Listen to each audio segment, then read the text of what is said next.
Greetings, Chocoholics! Welcome back to Aroma Chocolates. My name is John Nielsen, and today we are going to be taking chocolate from this state to this state. Yeah, today we're going to be talking about shelling chocolates so that they're ready for filling and capping. So if that sounds like fun to you, then let's get started and make something sweet.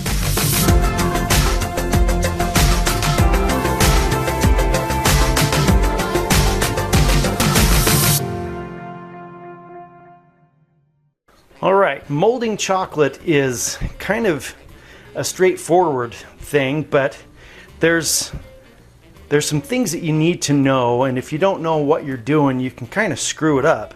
We're going to talk about how you need to do this so that you have success every time. We're going to be shelling the molds that we decorated in our previous video. You can see it right over here.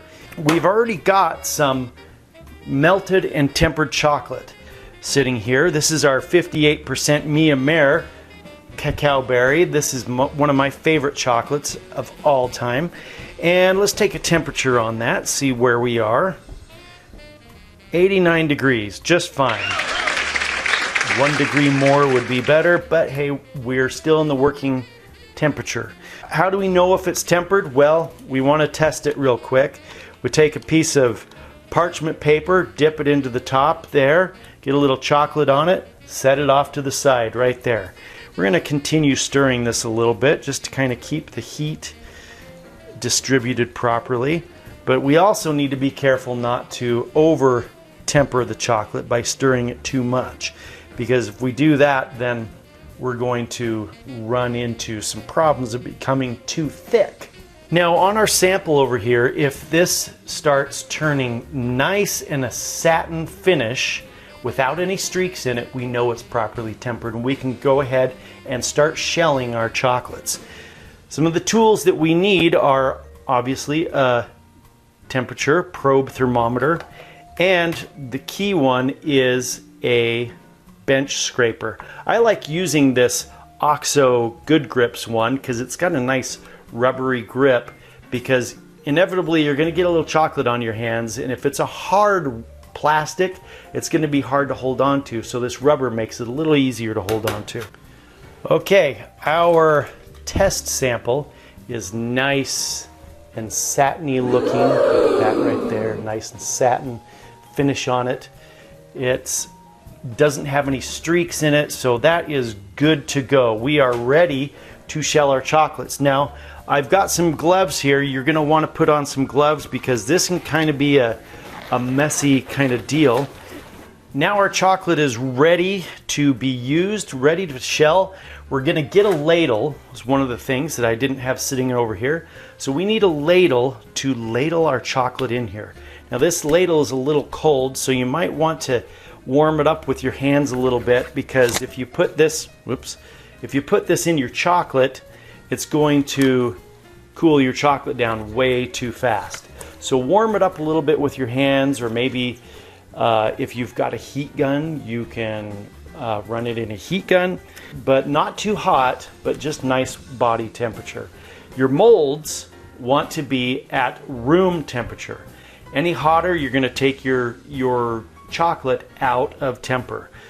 First, we're going to take our molds by those ridges like we talked about. These are our decorated molds that we decorated earlier.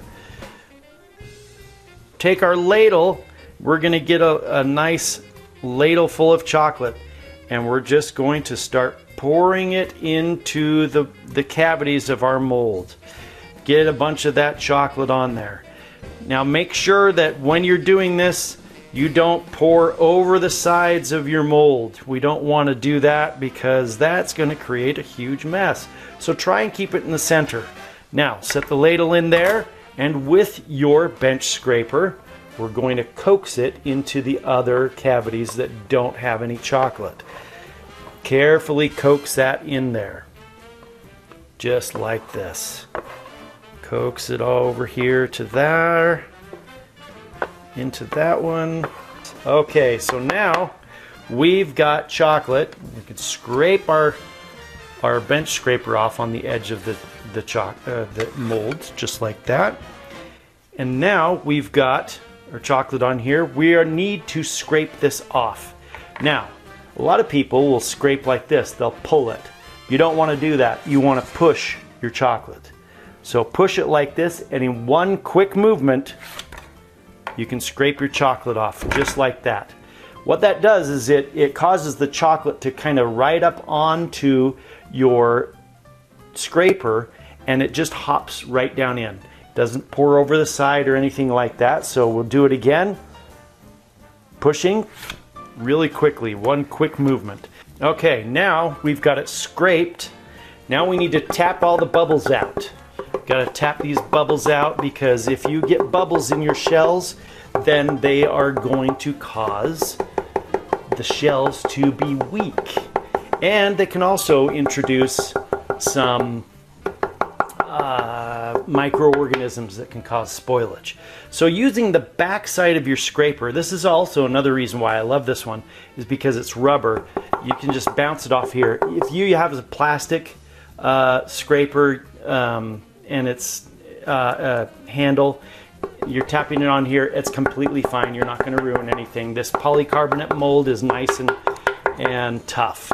So we've tapped out all the bubbles. We're gonna leave this aside right here, and we're going to leave it on the edge of our tray, just kind of like this. So we've got air on both sides, because we want that residual heat to dissipate off of our molds, so it doesn't keep that chocolate too liquid too long. Our chocolate might be getting to the point where it is needing to be warmed up, but it looks like it's going to be okay. So we're going to do the second mold now.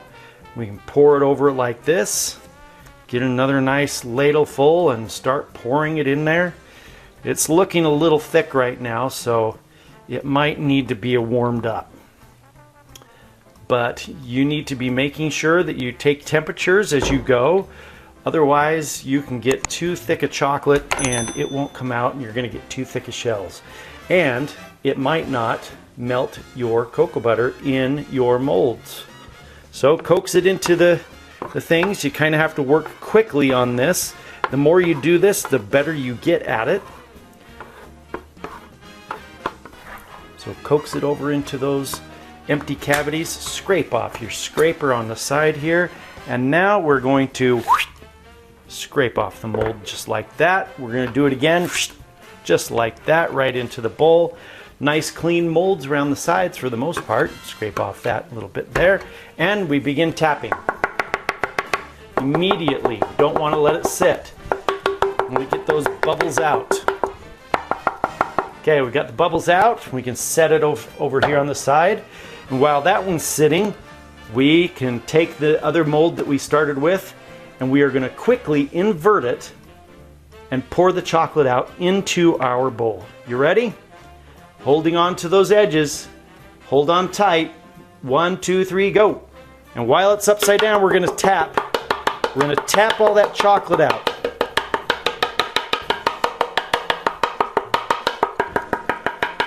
And once it's kind of done tapping, we take our scraper and we scrape it off.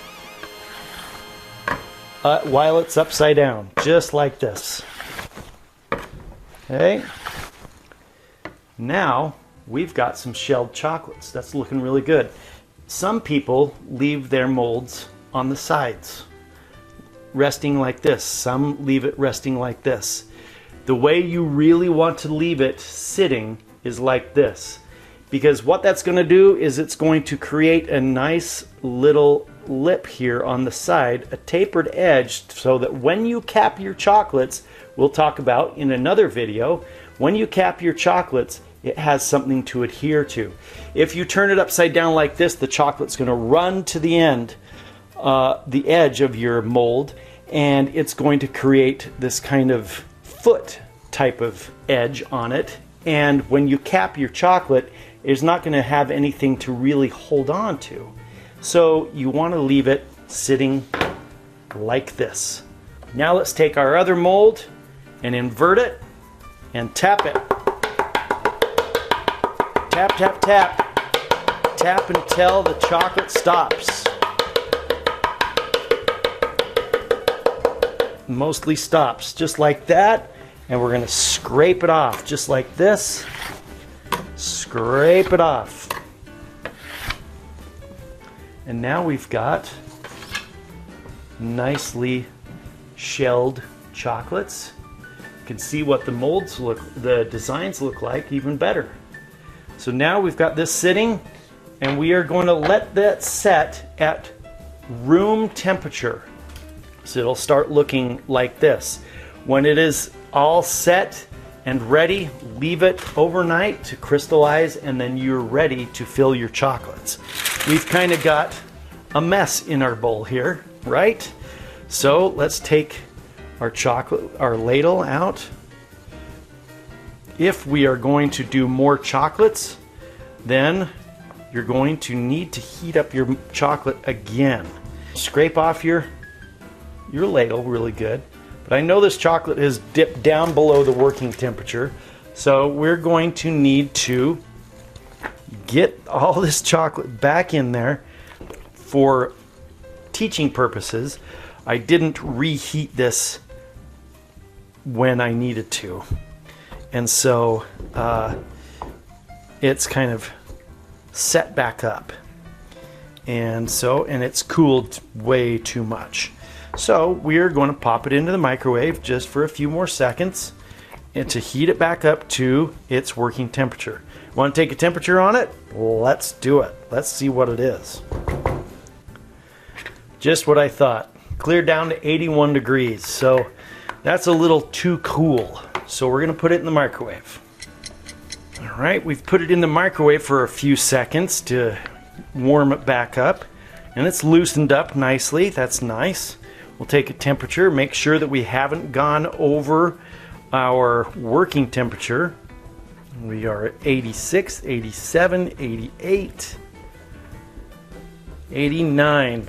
Perfect. Working temperature is 88 to 90 degrees Fahrenheit for this particular chocolate. You're going to want to follow the tempering curve. Make sure that you are working within the working temperatures of the chocolate that you're using. So this is ready to go for another batch of molds.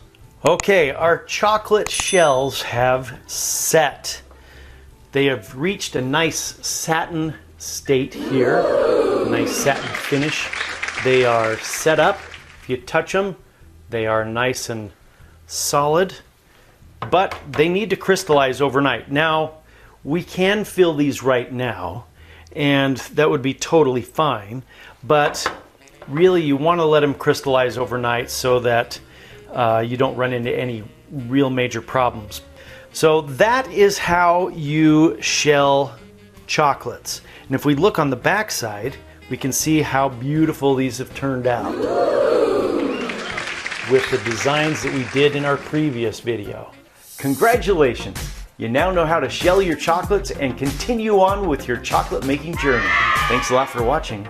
I hope you learned something today, and I hope to have earned your subscription. I'll see you in the next video here. And until then, I hope you have a sweet day.